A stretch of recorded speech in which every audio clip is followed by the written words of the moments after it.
ఇకపై మీకు ఇష్టమైన ఫేవరెట్ సీరియల్స్ యొక్క ఫుల్ ఎపిసోడ్స్ యూట్యూబ్లో అందుబాటులో ఉండవు. కేవలం సన్నెక్స్లో మాత్రమే ఫ్రీగా చూడొచ్చు. హలో హలో నాన్న. హలో, ఇది మీ అయ్య నంబర్ కాదు. మీరు రాంగ్ నంబర్కి కాల్ చేసినారు. లేదండి, నేను మా నాన్న నంబర్కి కాల్ చేశాను. మీరెవరు? మీ పేరేంటి? మీరు ఎక్కడుంటారు? చూడండి, అనవసరమైన డీటెయిల్స్ మీకెందుకు? మీరు రాంగ్ నంబర్కి కాల్ చేసినారు. ఒకసారి నంబర్ చెక్ చేసుకోరి. హలో హలో, ఇదేంటి? నేను నాన్న నంబర్కి కదా ఫోన్ చేసింది. ఎవరో లిఫ్ట్ చేశారేంటి?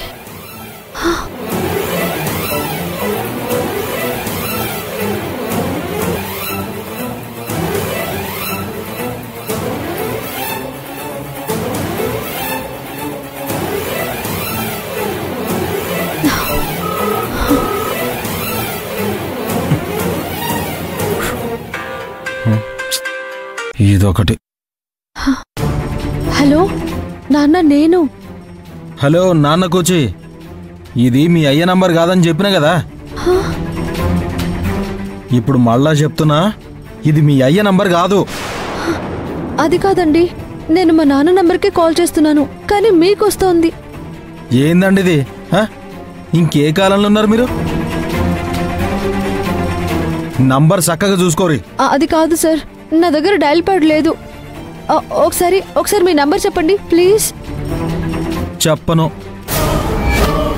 ఇట్లా నంబర్ తెలియకుండానే మళ్ళా చేస్తారు. నంబర్ చెప్తే ఇంకెన్నిసార్లు చేస్తారో. Hello hello. అబ్బా, ఏంటిది ఇలా జరుగుతుంది? అయినా సరే, ఒకసారి మళ్ళీ ఫోన్ చేస్తాను.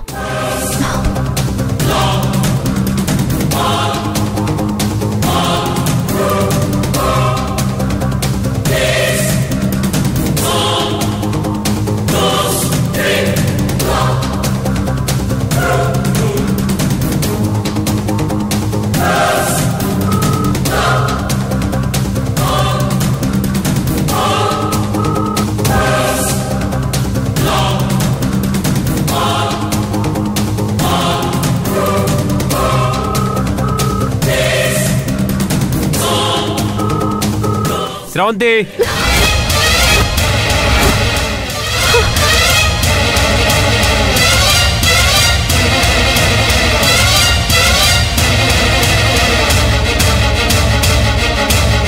శ్రవంతి,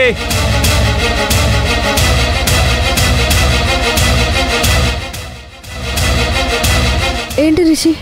లోపలేం చేస్తున్నావు? ఏం లేదు, లోపల వర్క్ ఉంటే చేసుకుంటున్నాను. ఇంతకీ ఎందుకు పిలిచావు? లోపల నా రూమ్లో వ్యాలెట్ ఉంది, అది తీసుకొని రా. డబ్బులు ఇవ్వాలి. సరే.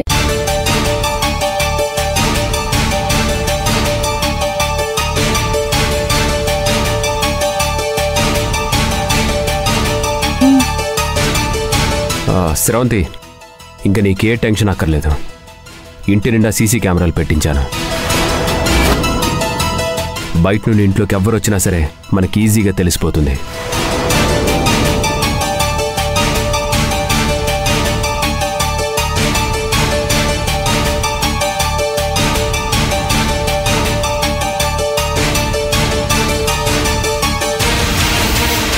నేనేం చేస్తున్నానో తెలుసుకోవడానికి ఈ సీసీ కెమెరాలు బిగించావని అర్థమైంది.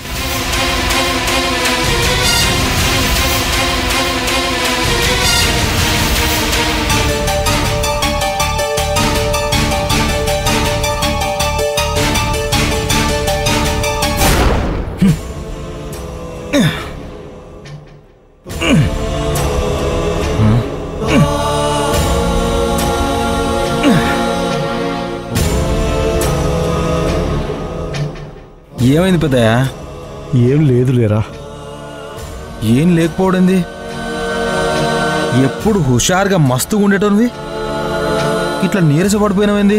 అది కాదురా, బ్రహ్మరాంబ గారు ఫోన్ చేసి రమ్మన్నారని చెప్పాను కదా. అవును, పోయినవా? ఏమైందాడా? వాళ్ళు పొలం అమ్మేయాలనుకుంటున్నారా. ఎవరైనా కొనేవాళ్ళుంటే చూడమన్నారు.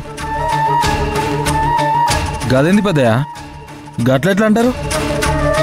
ఇంత సడన్గా అసలు డెసిషన్ ఎందుకు తీసుకున్నారు?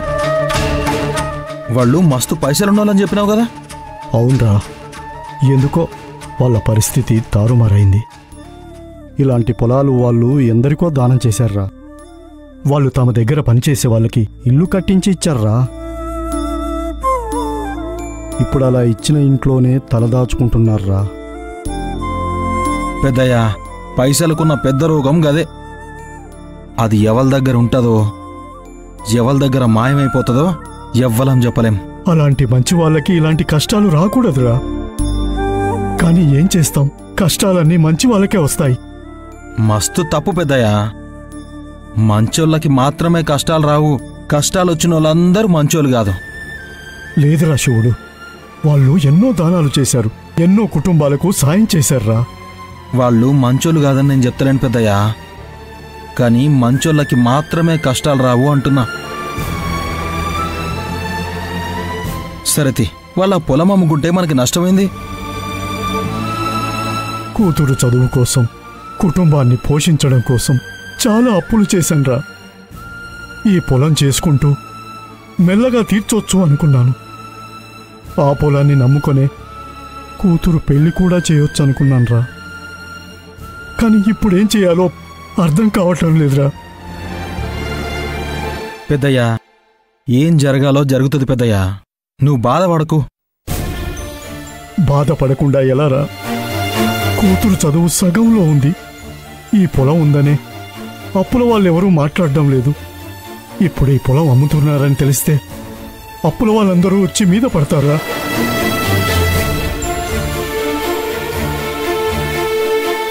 పెద్దయ్య, గింత చిన్నదానికి ఆగమవుతున్నామైంది. నీ కష్టం వస్తే నాకు వచ్చినట్టు కదా. నేను ఉండంగా టెన్షన్ పడతావు ఎందుకు? నీ సంగతి నాకు తెలుసురా. కానీ పెద్దయ్య, ఇంకా నువ్వేం ఆలోచించకు. ఈక నుంచి ఈ సమస్యలన్నీ నేను చూసుకుంటా. నువ్వు ధైర్యంగా ఉండు. సమజైందా?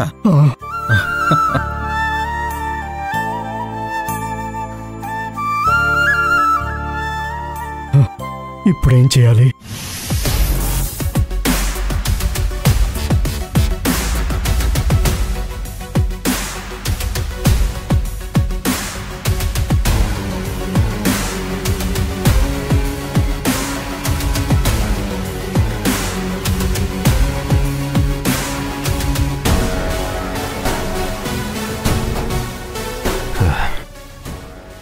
ఇంట్లో సీసీ కెమెరాలు పెట్టించాను.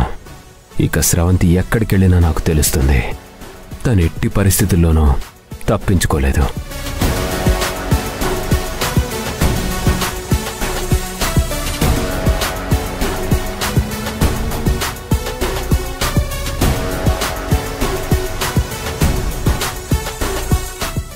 స్రవంతి, ఇంట్లో అంతా సీసీ కెమెరాలు ఫిక్స్ చేయించాను. చుట్టుపక్కలే జంతువులు తిరిగినా, కొత్త వాళ్ళు వచ్చినా మనకి తెలిసిపోతుంది.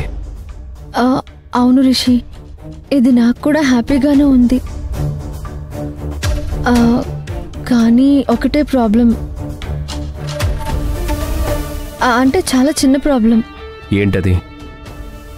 సీసీ కెమెరాల్లో రికార్డ్ అయింది నువ్వు నీ ఫోన్లో చూస్తావు, కానీ నా దగ్గర ఫోన్ లేదు కదా. నేనెలా చూడాలి? నేను చూస్తాను కదా స్రవంతి, ఇంకా నువ్వు చూడాల్సిన అవసరం ఏముంది? చాలా ఉంది రిషి. నువ్వు ఇంట్లో ఉన్నప్పుడు ఓకే, నువ్వు లేనప్పుడు ఎటైనా బయటకు వెళ్ళినప్పుడు నా పరిస్థితి ఏంటి?